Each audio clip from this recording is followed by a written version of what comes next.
hablan de ti, la tierra es obra de tus manos. El hombre a tu imagen creado, Dios es grande. Puedo confiar que en sus manos mi vida segura estará.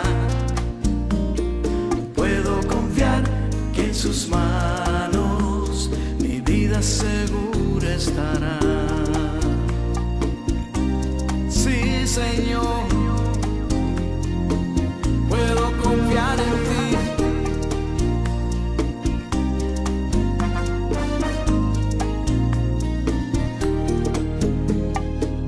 Como a las aves les das de comer, a las flores de belleza diste, así tenemos que confiar que a tus hijos siempre proveerás. Dios es grande, puedo confiar que en sus manos mi vida segura estará.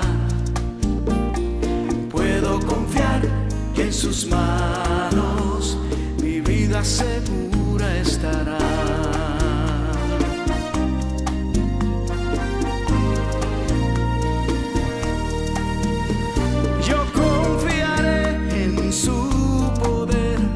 Las pruebas yo venceré, su espíritu me sostendrá y mi alma paz hallará. Puedo confiar que en sus manos mi vida segura estará. Puedo confiar que en sus manos mi vida segura estará.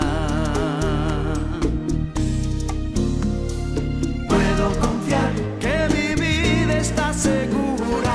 Puedo confiar en su protección. Puedo confiar que ya nada me hará falta. Puedo confiar en su provisión. Puedo confiar que en sus manos mi vida segura estará. En sus manos mi vida segura estará. Mi vida segura estará. Mi vida segura estará.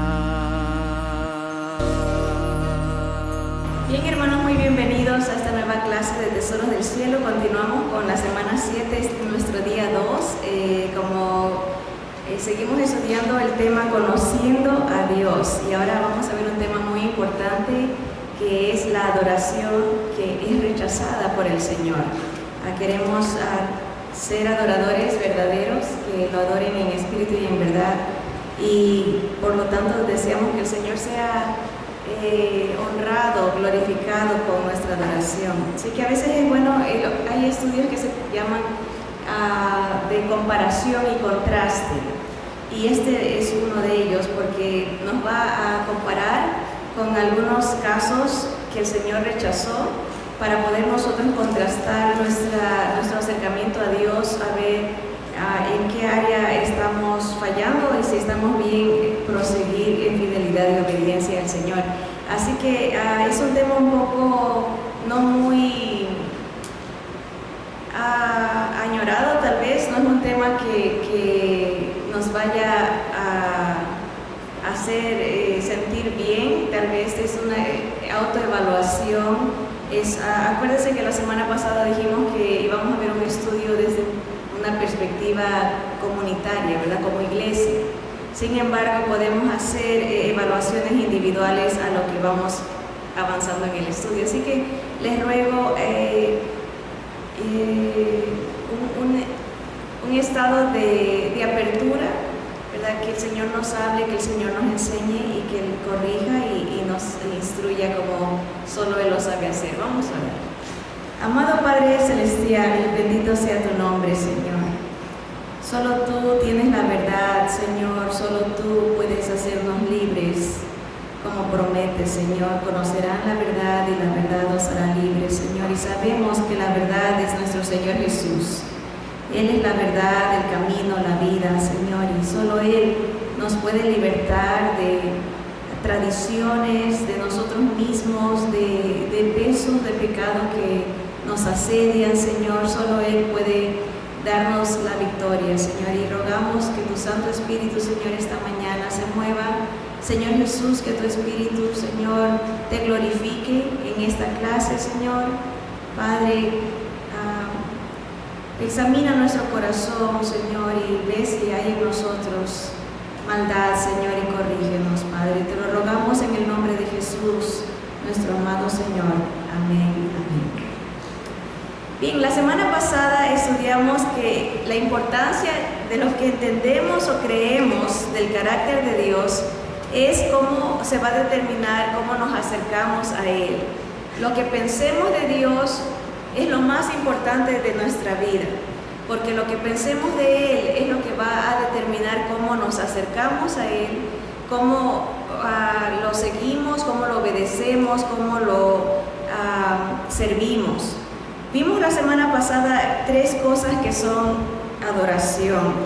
Y en primer lugar vimos que adorar es reconocer quién Él es y lo que Él ha hecho. Tener en mente los atributos de Dios es de suma importancia, saber quién es Dios, cómo es revelado en la Biblia, ¿verdad? Él se revela a través de las Escrituras, se ha revelado a través de nuestro Señor Jesús y nos da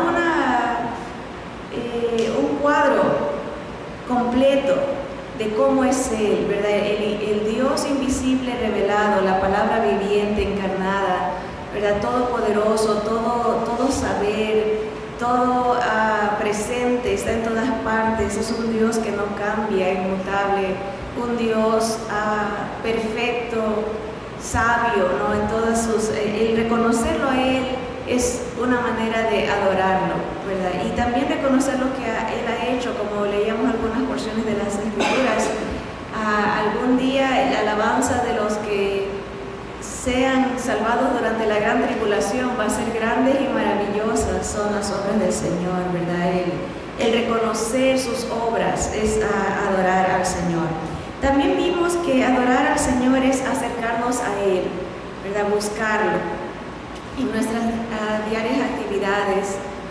A veces tenemos la idea que adoración es un tiempo exclusivo que se hace en un templo, o como muchos llaman la iglesia, ¿verdad? Pero adorar es buscar la presencia del Señor, su voluntad, buscar adorarlo, acercándonos a sus Escrituras, acercándonos a su presencia, ¿verdad? Nuestro tiempo íntimo con Él a diario. También adoración es complacencia en esa comunión con Él, ¿verdad? Hablamos un poquito de que la adoración no es algo impuesto, no es algo obligado. A veces hay servicios, nosotros le llamamos acá, a veces en Sudamérica, no sé si en Centroamérica también le llaman cultos a los servicios, ¿verdad? Acá la palabra cultos es más reservado para las sectas, pero acá le llaman servicios. Tenemos servicios ocultos exclusivos que le llamamos de adoración, y hay como la idea de que solamente ese es el único tiempo en que se va a adorar a Dios, y no es así. Adoración es complacerse en la búsqueda de Dios a diario, en cada cosa que hacemos. Por eso que el ofrendar es una manera de adorar, el servir a Dios. Dijimos que hay 3 maneras que el mundo puede ver lo que creemos de Dios. Es en la adoración, el evangelismo y el servicio. En otras palabras, las cosas que hacemos en obediencia por el Señor es la única manera que el mundo va a entender lo que nosotros creemos de Dios. En otras palabras, si nos acercamos al Señor por obligación, por compromiso, por tradición, estamos diciéndole al mundo que nuestro Dios es un Dios viejo, pasado de moda, que aburre, ¿verdad? Porque lo hacemos por obligación. Pero cuando adoramos a Dios con complacencia, dice que en la presencia del Señor hay plenitud de gozo. En la presencia del Señor hay plenitud de gozo. Nunca ningún servicio debe de ser por obligación, y si acaso se lo está haciendo por obligación, debemos de examinar a quién estamos tratando de complacer. Porque cuando uno se siente obligado, se siente agobiado por algún servicio, algún ministerio, algún trabajo para el Señor, es muy probable que está sirviendo por presión, está sirviendo por costumbre o se está sirviendo simple y llanamente por, ¿cómo se llama eso? Cuando es una rutina, ¿verdad? Una rutina. Así que la adoración debe ser una búsqueda del Señor, una complacencia, un deleite, ¿verdad? Por eso el Salmo dice, deleítate a sí mismo en el Señor, ¿verdad? Debe de ser una alegría estar en comunión con Él. Una vez que tenemos la majestad de Dios en nuestras mentes, estamos listos para preguntar honestamente, Dios, ¿cómo deseas que nos acerquemos en adoración? Él es el único que tiene la respuesta correcta a esta pregunta. Independientemente de lo que piense el ser humano, la única línea de peso para nuestros métodos en la adoración son las Escrituras. Una vez más, independientemente de lo que piense el ser humano, la iglesia o el templo o la denominación en que estemos, independientemente de lo que crean ellos o creamos nosotros, el único que puede determinar cómo Él quiere que se le acerque el ser humano es Dios. Y esos métodos los vamos a encontrar en las Escrituras. La innovación, la tradición, la sinceridad, el sacrificio, buenas intenciones, no una ni todas ellas pueden sustituir la obediencia a Dios en cuanto a cómo Él desea ser adorado. Mucha gente tal vez diga, bueno, yo lo hago sinceramente. Tal vez se puede excusar y decir, bueno, siempre lo hemos hecho así, ¿verdad? Otra persona puede decir, bueno, es un sacrificio, ¿verdad? Pero lo voy a hacer de esta manera. Y en realidad todo eso, aunque se oye bonito y se oye muy espiritual, debemos de balancearlo no con nuestras emociones, sino con qué es lo que dice el Señor de cómo Él desea que nos acerquemos a Él en adoración. Lamentablemente, estas fuentes han guiado nuestras elecciones de adoración pública por tanto tiempo que preguntarle a Dios pareciera una idea descabellada. Hoy veremos ejemplos de adoración que Dios rechaza, ¿verdad? A veces decir, bueno, vamos a preguntarle a Dios cómo Él quiere que nos acerquemos a Él, pareciera como que está de más, como que lo que nosotros pensemos es más importante que lo que Él piense, ¿verdad? Y ese es el peligro del cual queremos librarnos, ¿verdad? El costo de la innovación injustificada. Innovación quiere decir un cambio que introduce novedades, creación o modificación de un producto, reacción o reforma. La iglesia de hoy ha sufrido una metamorfosis, o sea, un cambio de forma. Tiene una nueva forma. Se ha transformado de su forma original y esto fue advertido y anunciado por los apóstoles. Hechos 20, 29 al 31 nos dice, porque yo sé, está hablando Pablo a la iglesia en Jerusalén, ahí en los primeros creyentes, dice, porque yo sé que después de mi partida entrarán en medio de vosotros lobos rapaces que no perdonarán al rebaño, y de vosotros mismos se levantarán hombres que hablen cosas perversas para arrastrar tras sí a los discípulos. Por tanto, velad, acordándoos que por 3 años de noche y de día no he cesado de amonestar con lágrimas a cada uno. ¿Ven? Pablo advertía que iba a venir un tiempo que de dentro mismo de la iglesia iba a salir gente que iba a desviar a los hermanos o iba a tratar de, a través de cosas perversas, arrastrar a los discípulos tras sus enseñanzas, ¿verdad? No perdonarían al rebaño. Segunda de Pedro, también otro apóstol, en el capítulo 2, versículo 1 al 3, advierte, dice: pero hubo también falsos profetas entre el pueblo, como habrá entre vosotros falsos maestros, que introducirán encubiertamente herejías destructoras, y aún negarán al Señor que los rescató, atrayendo sobre sí mismos destrucción repentina. Y muchos seguirán sus disoluciones, por causa de los cuales el camino de la verdad será blasfemado, y por avaricia harán mercadería de vosotros con palabras fingidas. Sobre los tales ya de largo tiempo la condenación no se tarda, y su perdición no se duerme. Bien, tanto Pablo como Pedro advertían: van a venir gentes que traigan nuevos métodos, innovación, cambios, reformas, ¿verdad? Novedades, cosas que parecieran atractivas, pero en realidad niegan al Señor. Aquí dice: negarán al Señor que los rescató. En la mayoría de nuestras reuniones hay escasamente un rastro de pensamiento reverente. No hay reconocimiento de la unidad del cuerpo, poco sentido de la presencia divina. No hay momento de quietud, de solemnidad, no hay admiración, no hay santo temor. Esto lo dijo el hermano A.W. Tozer, que es un hermano muy conocido en el ambiente acá estadounidense, ¿verdad? Y es verdad lo que él dice, y esto está escrito décadas atrás, y él ya lo podía ver, ¿verdad? Que en las reuniones muy poco tiempo de reflexión en la grandeza de Dios, ¿verdad? Se entra desaforado a ver qué me puede dar Dios. No tanto como dice, entrar ante su presencia con regocijo, con acción de gracias, ¿verdad? Una meditación, no hay momento de quietud, de solemnidad, ¿verdad?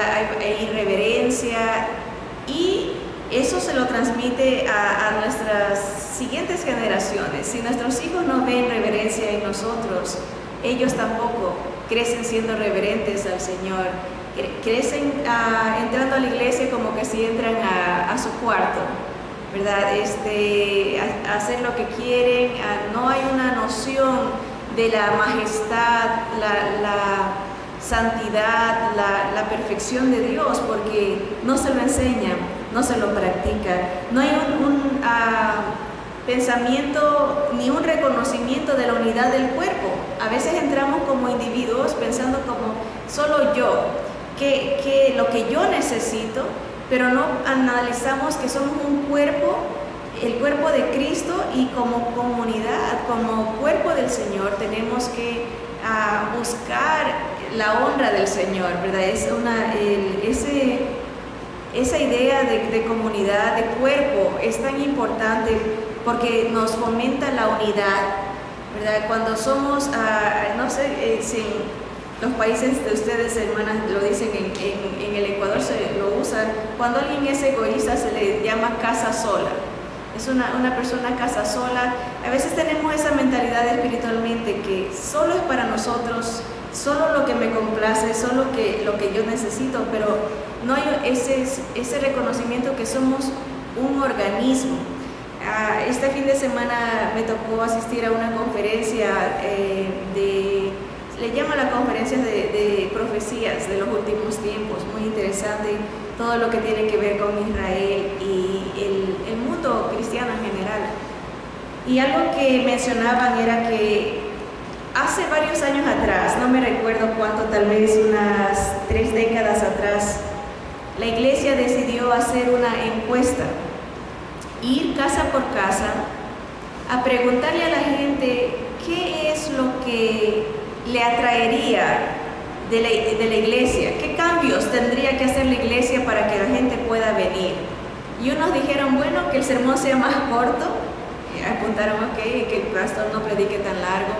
Otros dijeron que haya más música, ok, pusieron más música, que se den clases para todo lo que es de familia, ok, dije, muy bien, que haya estacionamiento. Empezaron a hacer la encuesta y sacaron varias cosas Entre ellas es, como les digo, que se corte el mensaje, que no se pase de media hora, máximo 25, 30 minutos, que el pastor sea que esté accesible como un consejero, cosas así.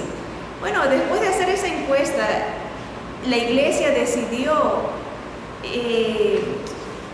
implementar estas cosas y enseñaba este predicador, este orador, de que la iglesia desde ese punto dejó de ser un organismo y se convirtió en una organización, que es muy diferente. Un organismo es algo viviente, algo vivo, ¿verdad?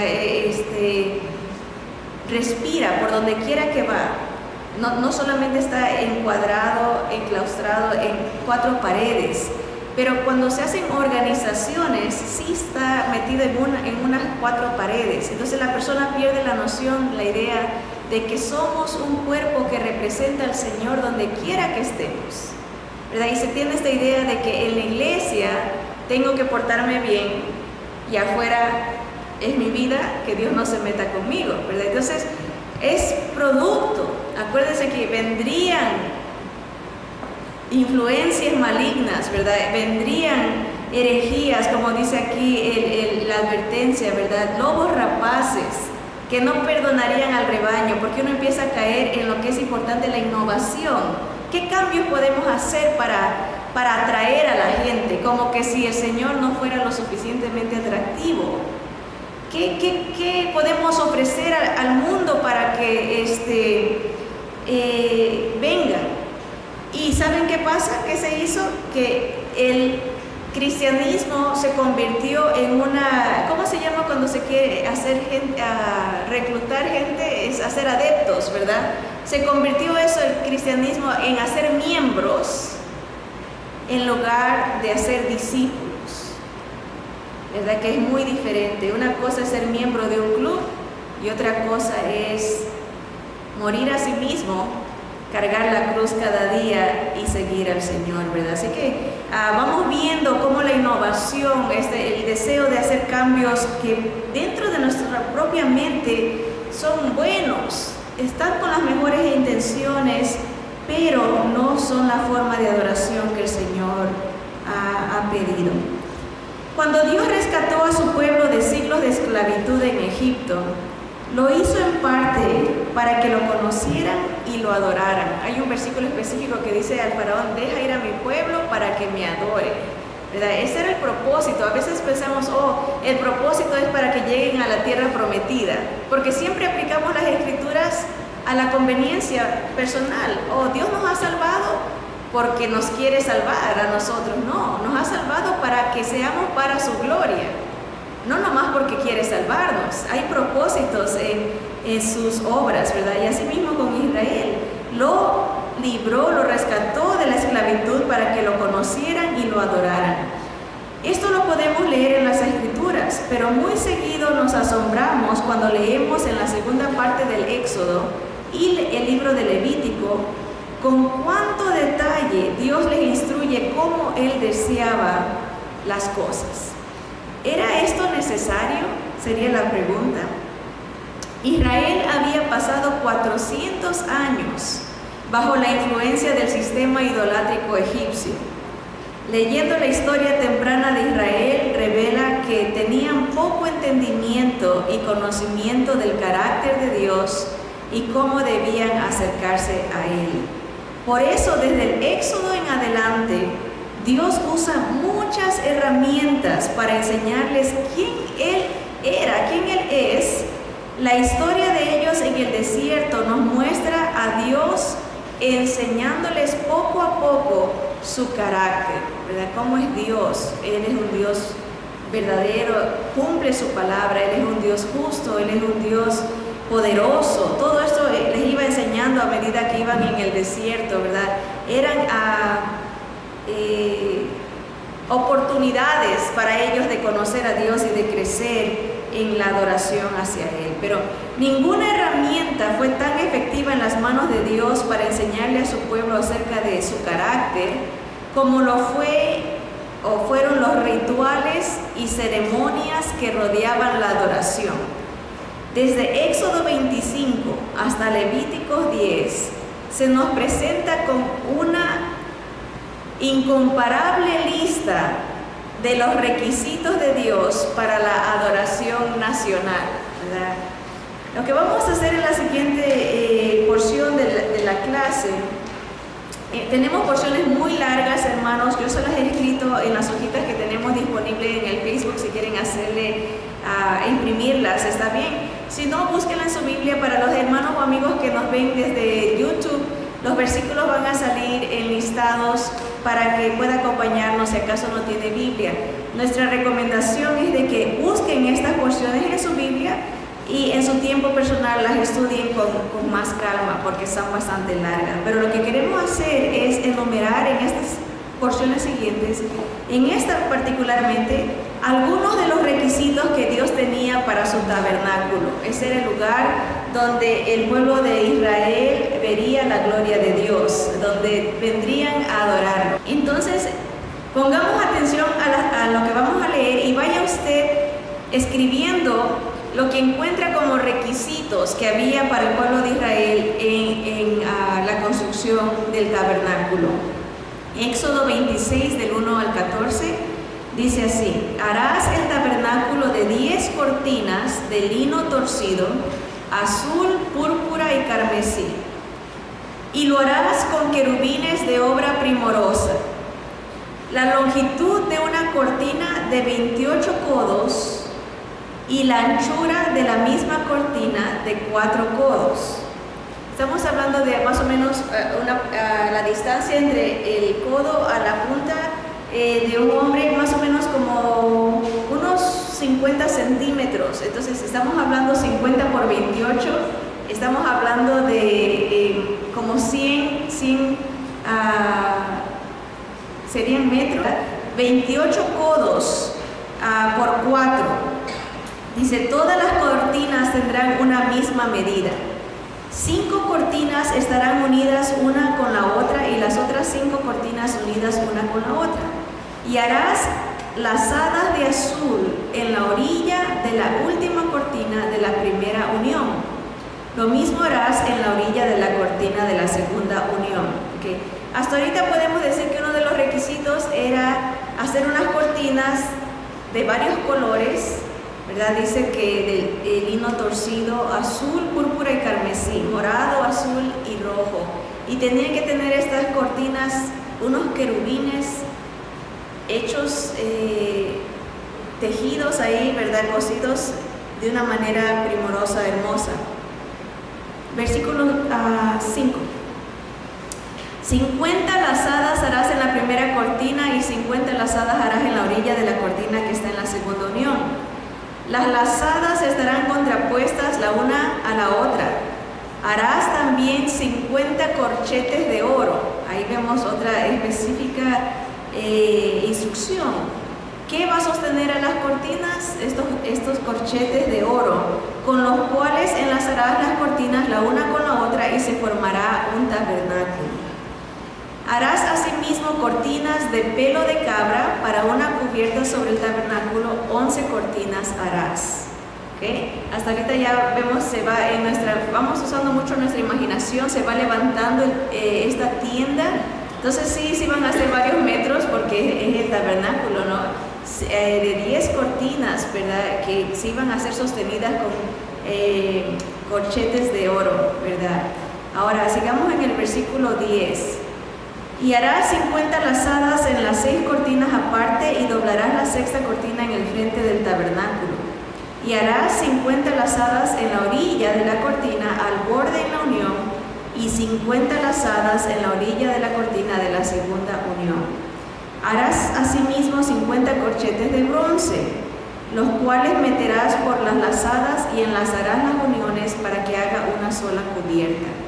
Y la parte que sobra en las cortinas de la tienda, la mitad de la cortina que sobra, colgará a espaldas del tabernáculo. Y un codo de un lado y otro codo del otro lado que sobra a lo largo de las cortinas de la tienda, colgará sobre los lados del tabernáculo a un lado y al otro para cubrirlo. Harás también a la tienda una cubierta de pieles de carneros teñidas de rojo y una cubierta de pieles de tejones encima. Entonces tenemos 3 tipos de cubiertas de pieles, ¿verdad? De cabras, de carnero y de tejones, ¿verdad? Los tejones tienen una piel bastante gruesa, son esos que se juntan para hacer como represas, ¿verdad? Han visto que son gorditos, ¿verdad? Cafecitos, ¿verdad? Que su piel es impermeable, no le pasa el agua. Entonces el Señor estaba dando instrucción para que no se moje lo de adentro. Pongan piel de tejón, piel de cabra y piel de carnero, ¿verdad? Y los pinten. Unos de rojo y el otro son cafés, iban a tener diferentes colores. Entonces, algunos de los requisitos del tabernáculo, ya tenemos cortinas, tenemos los corchetes, tenemos la cobertura, ¿verdad? Muy específicas las longitudes, muy específico las cantidades. Ahora, vamos a otra porción. Dice, enumere algunos de los requisitos que Dios tenía para su sacerdote. Esto lo encontramos en Éxodo 28, del 1 al 30, y dice así: harás llegar delante de ti a Aarón tu hermano y a sus hijos consigo de entre los hijos de Israel, para que sean mis sacerdotes, a Aarón y a Nadab, Abiú, Eleazar e Itamar, hijos de Aarón. Y harás vestiduras sagradas a Aarón tu hermano para honra y hermosura. Que pueden subrayar eso, unas vestiduras especiales, separadas, consagradas, que serían representación de honra y hermosura para estos líderes del pueblo, para que hagan las vestiduras de Aarón para consagrarle para que sea mi sacerdote. Las vestiduras que harán son estas: el pectoral, el efod, el manto, la túnica bordada, la mitra y el cinturón. Hagan pues las vestiduras sagradas para Aarón tu hermano y para sus hijos, para que sean mis sacerdotes. Tomarán oro, azul, púrpura, carmesí y lino torcido, y harán el efod de oro. El efod era un pectoral que cubría y tenía hendiduras para que se puedan poner piedras preciosas. Se iban a poner 12 piedras preciosas. Aquí lo va a explicar las escrituras. Ese se llamaba el efod de oro, azul, púrpura, carmesí y lino torcido, de obra primorosa. Tendrá 2 hombreras que se sujeten a sus 2 extremos, y así se juntarán. Y su cinto de obra primorosa que estará sobre él será de la misma obra, parte del mismo, de oro, azul, púrpura, carmesí y lino torcido. Y tomarás 2 piedras de ónice y grabarás en ellas los nombres de los hijos de Israel, 6 de sus nombres en una piedra y los otros 6 nombres en la otra piedra, conforme al orden de nacimiento de ellos. De obra de grabador en piedra, como grabadura de sello, harás grabar las 2 piedras con los nombres de los hijos de Israel. Les harás alrededor engastes de oro, y pondrás las 2 piedras sobre las hombreras del efod, para piedras memoriales a los hijos de Israel. Y Aarón llevará los nombres de ellos delante de Jehová sobre sus 2 hombros por memorial. Que vamos usando la imaginación. Aquí está el pectoral, se ajustaba acá en los hombros, tenía que tener unos nombres de los hijos de Israel en cada hombro, y así al entrar iba representando al pueblo de Israel al entrar al lugar santísimo de Dios. Ahora vámonos al versículo 13. Harás pues los engastes de oro, versículo 14, y 2 cordones de oro fino, los cuales harás en forma de trenza, y fijarás los cordones de forma de trenza en los engastes. Harás asimismo el pectoral del juicio de obra primorosa, lo harás conforme a la obra del efod, de oro, azul, púrpura, carmesí y lino torcido. Será cuadrado y doble, de 1 palmo de largo y 1 palmo de ancho. Que vayan escribiendo qué quería del sacerdote: ropas especiales, ¿verdad? Quería joyas especiales, ¿verdad? Quería nombres, todo específico, ¿verdad? Dice, aquí vamos en el versículo 17, dice, y lo llenarás, ese pectoral, ese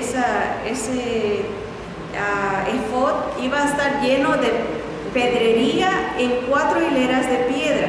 Ahí también hay algo específico. hileras, 4 hileras, una hilera de una piedra sárdica, un topacio y un carbunclo.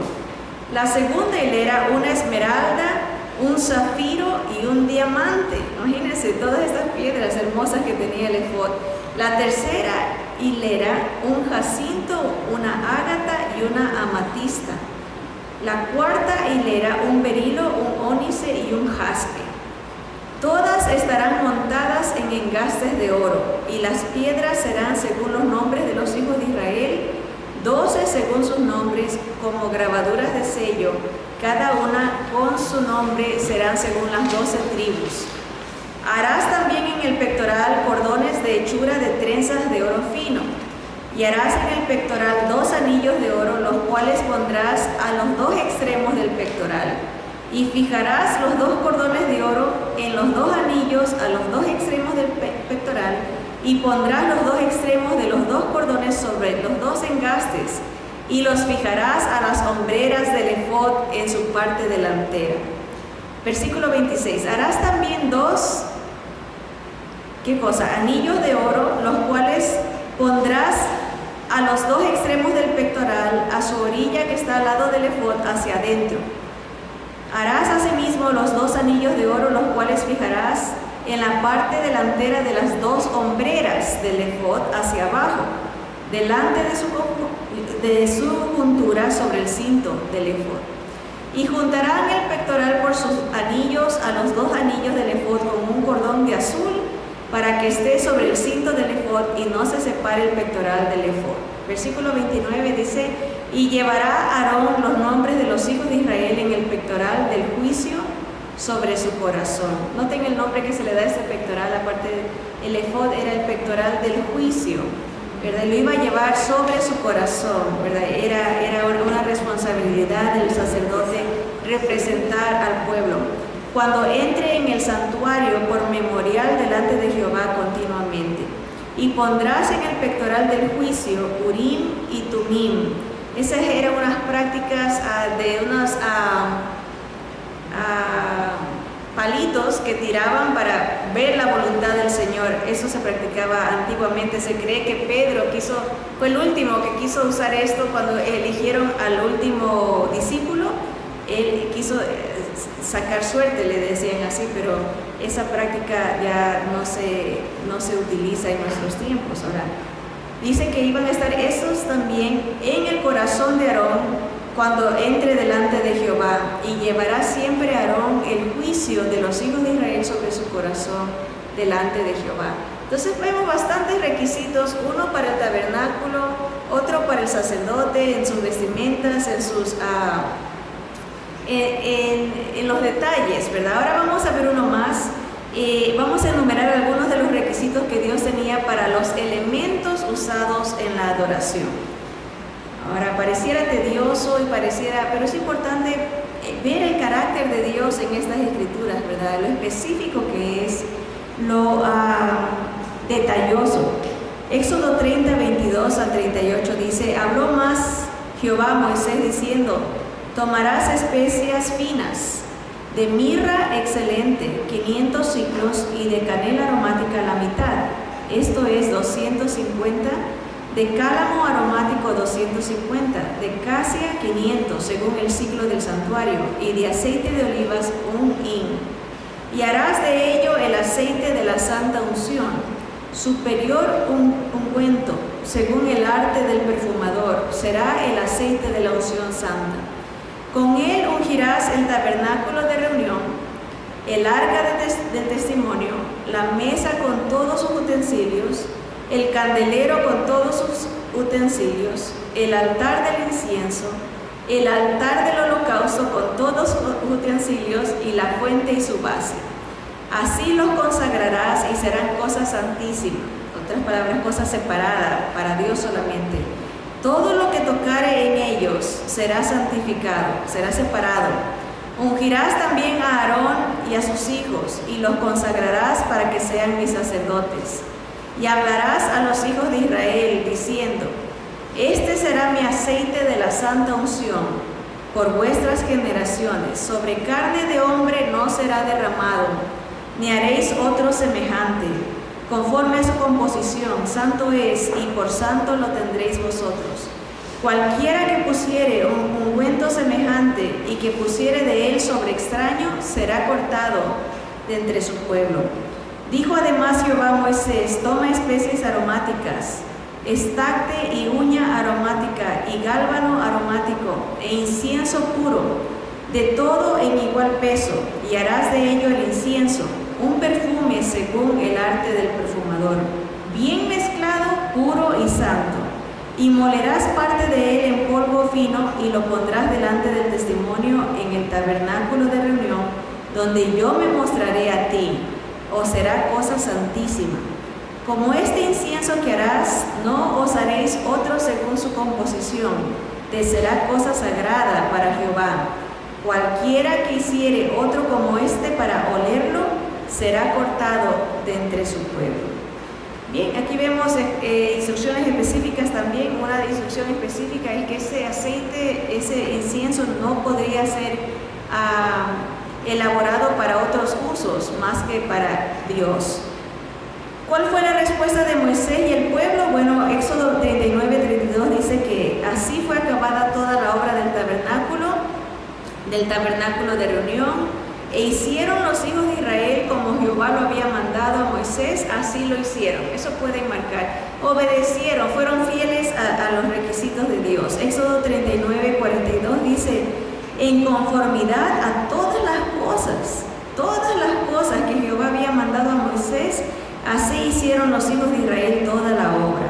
Éxodo 40:16 y 33 dice: y Moisés hizo conforme a todo lo que Jehová le mandó, así lo hizo. Finalmente erigió el atrio alrededor del tabernáculo y del altar, y puso la cortina a la entrada del atrio. Así acabó Moisés la obra. ¿Cuál fue la respuesta de Dios después de que el pueblo obedece? Éxodo 40:34-38 nos dice: entonces una nube cubrió el tabernáculo de reunión, y la gloria de Jehová llenó el tabernáculo. Vemos el proceso, ¿verdad? Hubieron instrucciones específicas, el pueblo obedeció al pie de la letra y el Señor se manifestó. Y no podía Moisés entrar en el tabernáculo de reunión porque la nube estaba sobre él, y la gloria de Jehová lo llenaba. Acuérdense que gloria es una estimación correcta de Dios. Se podía ver la grandeza de Dios en ese lugar, ¿verdad? Y cuando la nube se alzaba del tabernáculo, los hijos de Israel se movían en todas sus jornadas, pero si la nube no se alzaba, no se movían hasta el día en que ella se alzaba, porque la nube de Jehová estaba de día sobre el tabernáculo y el fuego estaba de noche sobre él, a vista de toda la casa de Israel en todas sus jornadas, ¿verdad? El Señor bendice la obediencia. Ahora, ¿cuál fue la respuesta de Dios a los hijos de Aarón? Aquí vemos la respuesta de Dios al pueblo de Israel y a Moisés. Ahora, al pasar del tiempo, en Levítico 10, del 1 al 3, vemos a los hijos de Aarón desobedeciendo al Señor. Dice: Nadab y Abiú, hijos de Aarón, tomaron cada uno su incensario y pusieron en ellos fuego, sobre el cual pusieron incienso, y ofrecieron delante de Jehová fuego extraño, que él nunca les mandó. Y salió fuego de delante de Jehová y los quemó, y murieron delante de Jehová. Entonces dijo Moisés a Aarón: esto es lo que habló Jehová, diciendo: en los que a mí se acercan, me santificaré, y en presencia de todo el pueblo seré glorificado. Y Aarón cayó. Ven, el Señor cumplió lo que él había dicho, que si alguien hacía algo diferente a lo que él ordenaba, iba a sufrir un juicio, iba a sufrir un castigo. Y inmediatamente, apenas subió ese fuego extraño, el Señor los consume, ¿verdad? Y Moisés le dice a Aarón: esto es lo que el Señor nos había dicho. Y es muy importante notar que dice: en los que a mí se acercan.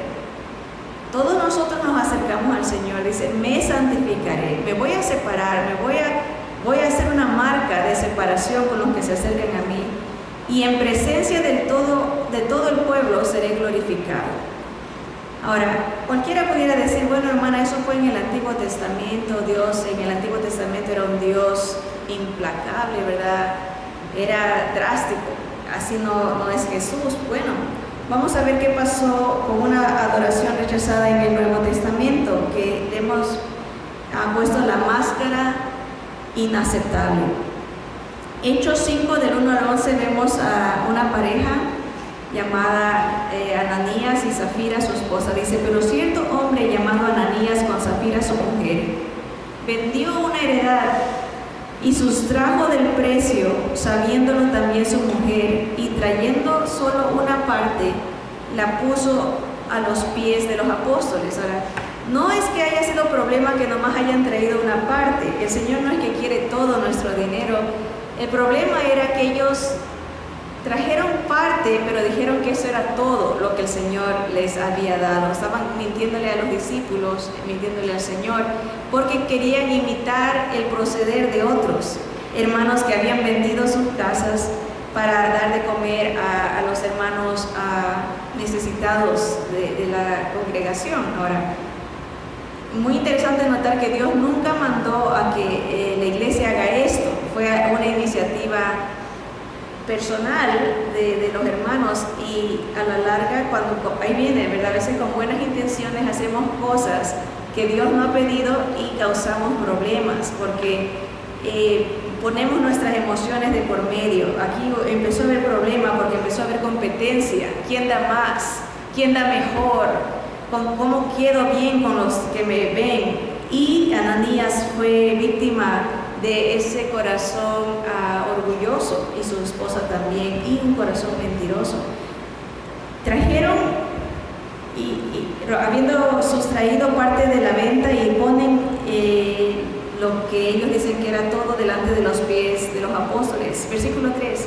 Y dijo Pedro a Ananías: ¿por qué llenó Satanás tu corazón para que mintieses al Espíritu Santo y sustrajeses del precio de la heredad?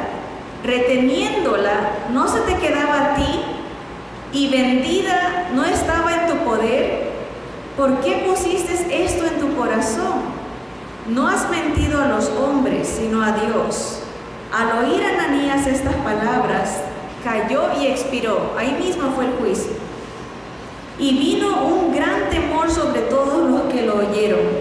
Y levantándose los jóvenes, lo envolvieron, y sacándolo, lo sepultaron. Pasando un lapso como de 3 horas, sucedió que entró su mujer, no sabiendo lo que había acontecido.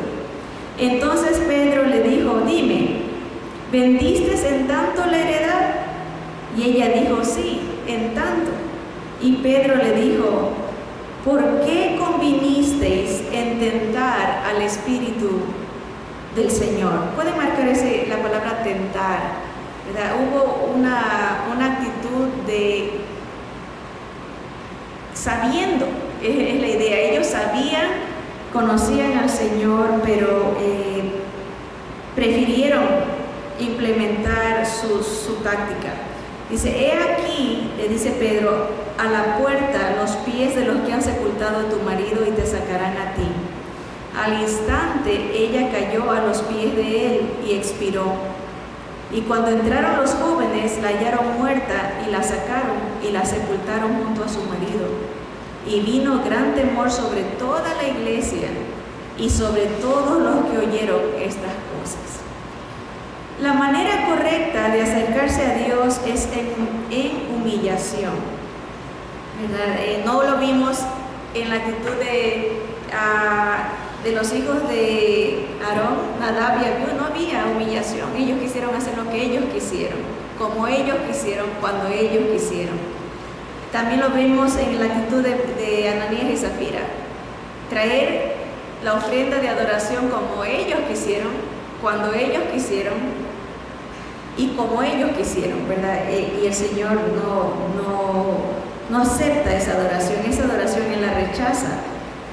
Cuando tenemos una visión de un Dios grande, tendremos una visión pequeña de nosotros mismos. Sin embargo, cuando tenemos una visión grande de nosotros, Dios será pequeño en nuestra mente.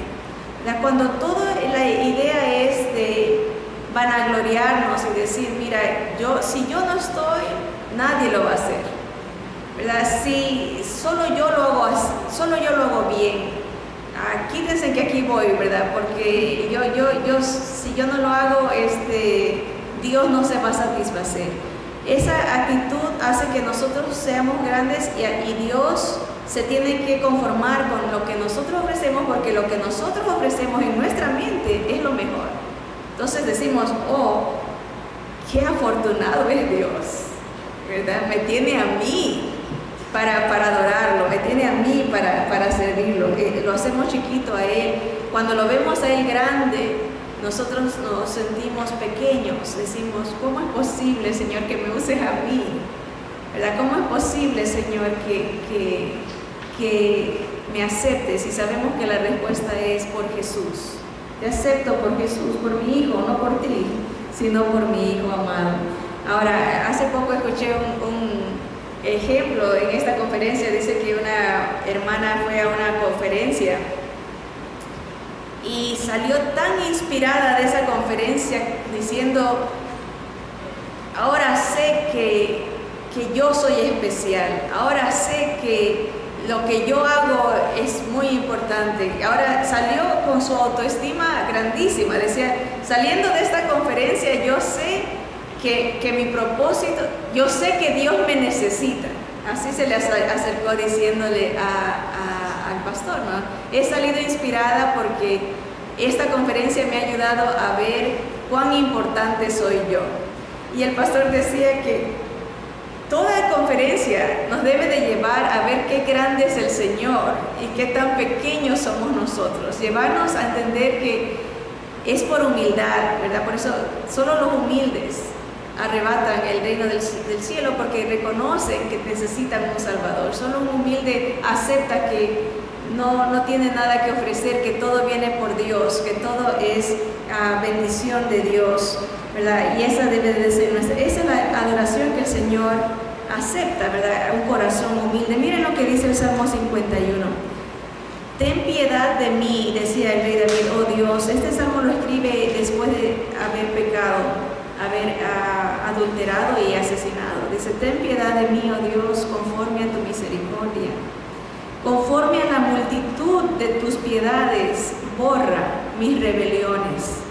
Lávame más y más de mi maldad y límpiame de mi pecado, porque yo reconozco mis rebeliones y mi pecado está siempre delante de mí. Contra ti solo he pecado y he hecho lo malo delante de tus ojos, para que seas reconocido justo en tu palabra y tenido por puro en tu juicio. He aquí en maldad he sido formado y en pecado me concibió mi madre. He aquí, tú amas la verdad en lo íntimo. Ven, en la versión en inglés dice en las entrañas, en las partes internas. El Señor ama la verdad, ama la sinceridad, la humildad real, no lo que aparenta, ¿verdad?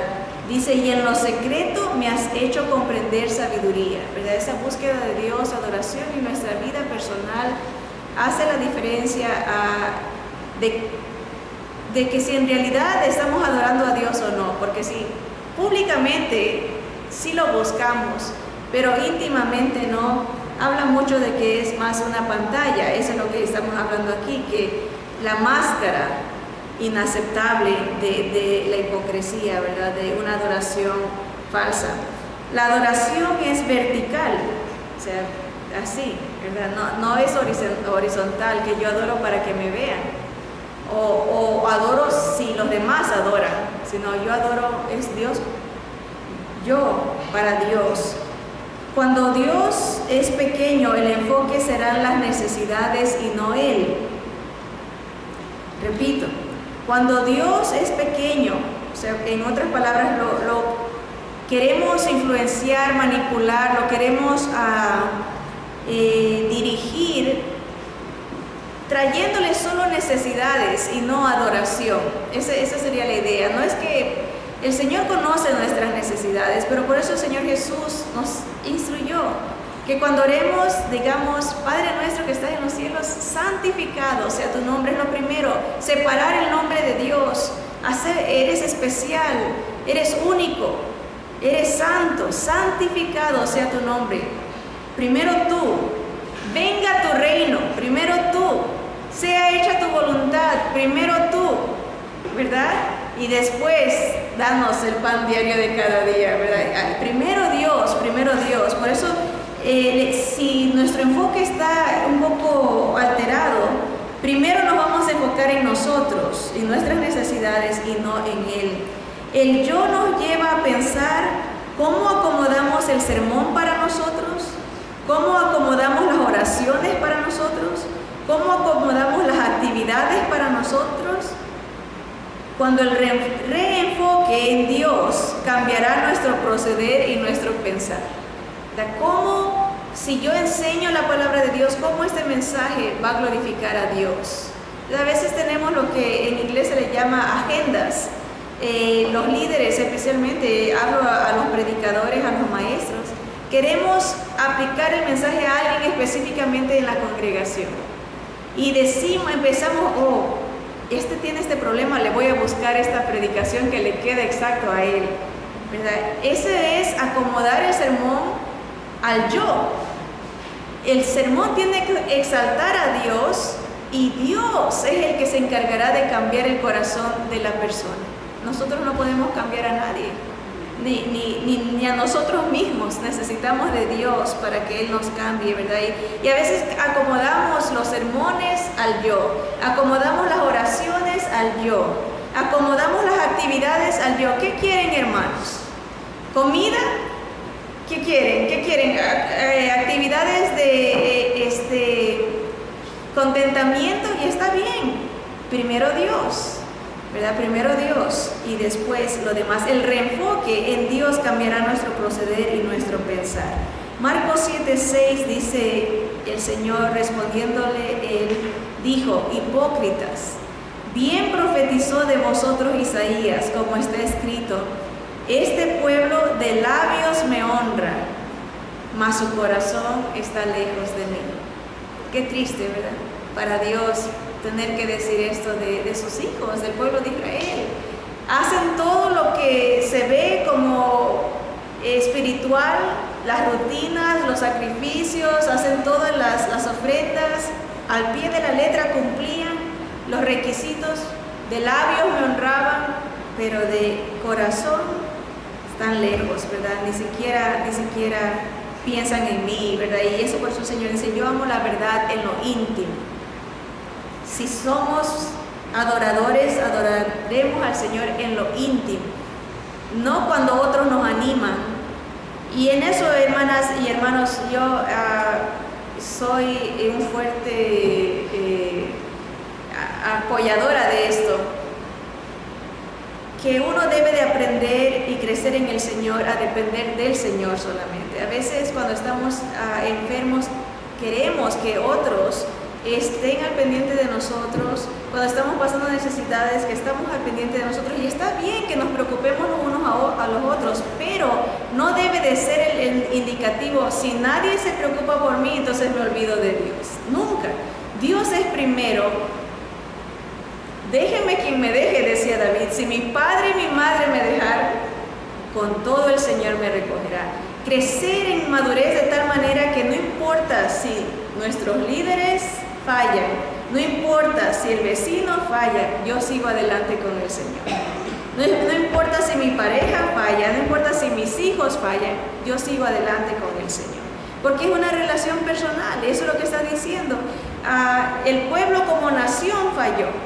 El Señor le decía a Abraham: si hubieran 5 que me busquen, no destruiría esta ciudad. El Señor busca la relación individual, ¿verdad? Y yo creo que debemos de madurar en eso, de que